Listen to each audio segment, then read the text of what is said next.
नमस्कार। मैं Sunita Vijayvargiya, associate professor, department of economics, स्वर्गीय राजेश पायलट राजकीय महाविद्यालय बांदीकुई से आज कार्ल मार्क्स पर अपना ये वीडियो डाल रही हूँ। कार्ल मार्क्स जो कि कम्युनिज्म के संस्थापक माने जाते हैं, समाजवाद की विचारधारा को आगे बढ़ाकर जो कम्युनिज्म आज फैला हुआ है उसके जनक कार्ल मार्क्स ही हैं। कार्ल मार्क्स का जन्म एक यहूदी परिवार में 1818 में जर्मनी के स्ट्रियर नामक स्थान पर हुआ। बचपन में ही उनके परिवार ने ईसाई धर्म अपना लिया था। कानून, इतिहास और दर्शन शास्त्र का अध्ययन बॉन, बर्लिन और जैना विश्वविद्यालयों से उन्होंने किया। वे हीगल के दर्शन से काफ़ी प्रभावित थे। शिक्षा प्राप्त करके वे कोलोगन में एक पत्रिका के संपादक बन गए। बाद में सरकार विरोधी विचारों के कारण सरकार द्वारा इन्हें 1843 में बंद कर दिया गया और देश निकाला दे दिया गया। जर्मनी से भागकर मार्क्स फ्रांस आए।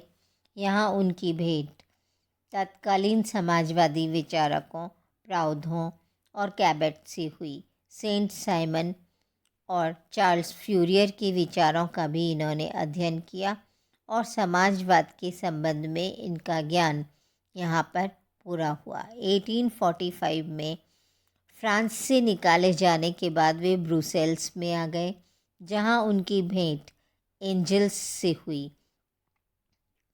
एंजल्स ने जीवन पर्यंत मार्क्स का साथ निभाया। मार्क्स तथा एंजल्स ने मिलकर द जर्मन आइडियोलॉजी नामक पुस्तक लिखी। इसके बाद उन्होंने साम्यवादी विचारों और दर्शन को प्रस्तुत करने के लिए साम्यवादी घोषणा पत्र लिखा। यहीं से साम्यवाद का जन्म होता है। 1848 में जर्मन क्रांति में हिस्सा लेने के लिए मार्क्स फिर स्वदेश लौटे, परंतु क्रांति असफल होने के बाद उन्हें भागकर इंग्लैंड में शरण लेनी पड़ी और इंग्लैंड में ही उन्होंने अर्थशास्त्र का क्रमबद्ध अध्ययन किया और कई पुस्तकें लिखीं। दास कैपिटल का प्रथम खंड उनके जीवन काल में ही प्रकाशित हो गया था। अन्य 2 खंड उनकी मृत्यु के पश्चात एंजल्स ने प्रकाशित करवाए। 1883 में खराब स्वास्थ्य की वजह से उनकी मृत्यु हो गई। मार्क्स की प्रमुख कृतियों में the German ideology, the communist manifesto, introduction to a critique of Hegelian philosophy of right, the poverty of philosophy, a criticism of Proudhon, discourse upon the question of free exchange, a contribution to the critique of the political economy और Das capital मुख्य रहे। इन सभी कृतियों ने marks को communism का जनक बनाया। उन्होंने अनेक प्रकार की ऐसी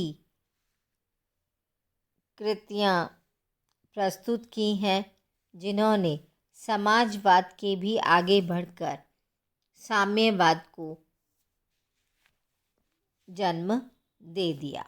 अब हम देखते हैं कि किस प्रकार मार्क्स के द्वारा आगे अपने सिद्धांत प्रतिपादित किए जाते हैं। अब हम कार्ल मार्क्स को प्रभावित करने वाले तत्वों का अध्ययन करते हैं। सबसे पहला, हीगलवाद। जर्मनी के प्रमुख दार्शनिक हीगल से मार्क्स काफ़ी प्रभावित थे। उनका विश्वास है कि समय परिवर्तनशील है। प्रत्येक वाद प्रतिवाद को जन्म देता है।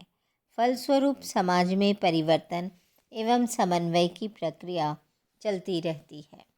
मार्क्स ने हीगल से केवल इतना ही स्वीकार किया कि समाज में परिवर्तन हो सकते हैं। उन्होंने हीगल के आदर्शवाद को नहीं अपनाया। मार्क्स के शब्दों में, हीगल की कृतियों में द्वंद्ववाद अपने सर पर खड़ा है और मैंने उसे पैरों के बल खड़ा कर दिया है। हीगलवाद के अतिरिक्त जिन परिस्थितियों और जिन कारकों से मार्क्स प्रभावित थे, उनमें परंपरावादी विचारधारा, समाजवादी विचारक, तत्कालीन आर्थिक और सामाजिक वातावरण और भौतिकवाद प्रमुख हैं। परंपरावादी विचारकों का अध्ययन उन्होंने इंग्लैंड में रहते हुए किया। मार्क्स पर एडम स्मिथ और रिकार्डो का भी विशेष प्रभाव था। उन्होंने रिकार्डो के लगान सिद्धांत और मूल्य सिद्धांत को काफ़ी गहराई से अध्ययन किया और अपने विचारों में मूल्य निर्धारण का श्रम लागत सिद्धांत और अतिरेक मूल्य का सिद्धांत रिकार्डो से प्रभावित होकर ही प्रतिपादित किया है। कुछ विद्वान उन्हें परंपरावादी शाखा का अंतिम विचारक भी मान लेते हैं। समाजवादी विचारकों में Sismondi, Charles Fourier, Robert Owen, Proudhon, Thompson, Saint Simonians, इन सब का प्रभाव समाजवादी विचारों पर पड़ा और ये ही विचार आगे जाकर साम्यवाद में परिवर्तित हो गए।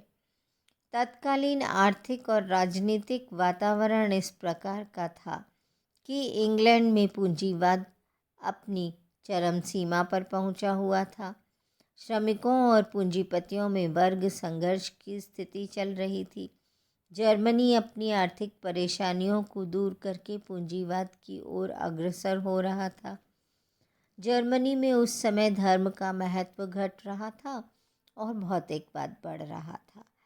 ऐसे पूंजीवादी समाज के प्रति मार्क्स के हृदय में घृणा बढ़ रही थी, जिसमें निर्धनता और श्रम शोषण के तथ्यों ने ही उन्हें प्रेरित करके साम्यवादी घोषणा पत्र की रचना करने और अंतर्राष्ट्रीय स्वयं संघ को जन्म देने पर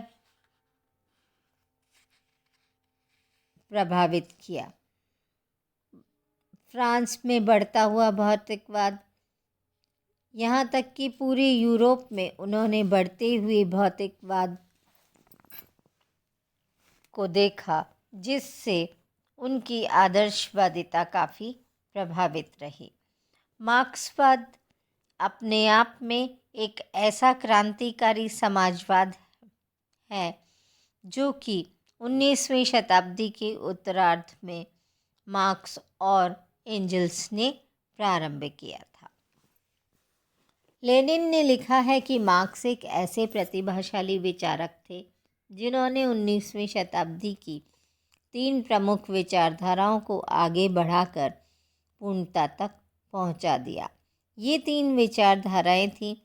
सबसे पहले प्रतिष्ठित जर्मन दर्शन शास्त्र, दूसरा था प्रतिष्ठित ब्रिटिश राजनीतिक अर्थशास्त्र तथा तीसरा फ्रांसीसी समाजवादी क्रांतिकारी सिद्धांत। इन सब को मिलाकर, इन तीनों विचारधाराओं को मिलाकर जो कुछ सामने आया वह मार्क्सवाद के रूप में माना जाने लगा। मार्क्सवाद का अपना स्वयं का दर्शन, अपना नीति शास्त्र, न्याय शास्त्र और अर्थशास्त्र है। केवल आर्थिक सिद्धांतों का चिंतन करके ही मार्क्सवादियों को नहीं समझा जा सकता है, बल्कि यह व्यावहारिक अधिक है। मार्क्सवाद ने एक विशाल जनसंख्या में विश्व के लोगों को प्रभावित किया और मार्क्स के पूर्ववर्ती सभी अर्थशास्त्रियों ने मिलकर भी इतने लोगों को प्रभावित नहीं किया है। मार्क्सवाद की अपनी विशेषताएं हैं। यह एक ऐसा व्यावहारिक और वैज्ञानिक समाजवाद है जो कि सिद्धांतों पर नहीं बल्कि व्यावहारिकता में चलता है। मार्क्स सामाजिक क्रांति लाने के लिए एक ऐसी व्यवस्था में विश्वास करते थे जहां क्रांति अनिवार्य है। वे श्रमिक वर्ग के समाजवाद को महत्व देते थे। उनका समाजवाद, जो कि मार्क्सवाद के रूप में जाना जाता है, यह एक अंतर्राष्ट्रीय किस्म का समाजवाद है और परंपरावाद पर आधारित है। इस प्रकार मार्क्स को प्रभावित करने वाले जो तत्व हमारे सामने आए, उनमें